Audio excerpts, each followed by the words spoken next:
অকাল বৃষ্টির ফলে মাথায় হাত পূর্ব বর্ধমান জেলার আলু চাষিদের। আলু চাষিরা জানাচ্ছে, পূর্ব বর্ধমান জেলার বেশ কিছু অংশে বৃষ্টি ও শিলাবৃষ্টির কারণে ক্ষতিগ্রস্ত হয়েছে আলু চাষ। পচে গেছে একরকম ধরতে গেলে।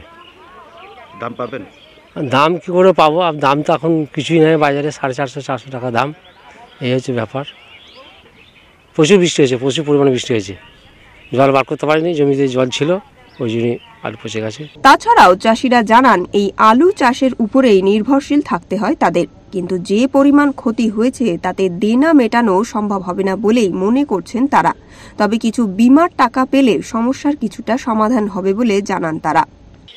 আমরা আলু চাষ করেছি, কি বলবো, মানে এই বৃষ্টি হয়েছিল না, বৃষ্টিতে সব পচে গেছে।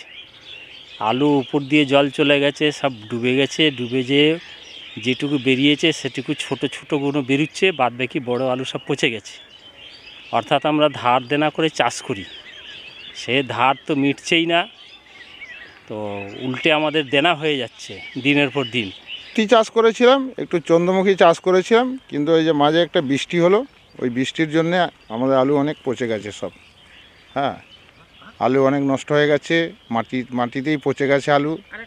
চাষ মালিকের না লাভ না হলে আমরা কি করে মাইনে দেবে?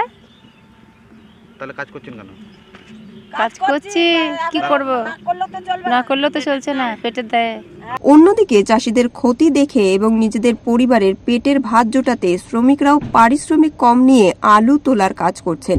পূর্ব বর্ধমান থেকে আমজাদ আলী শেখের রিপোর্ট, ওঙ্কার বাংলা।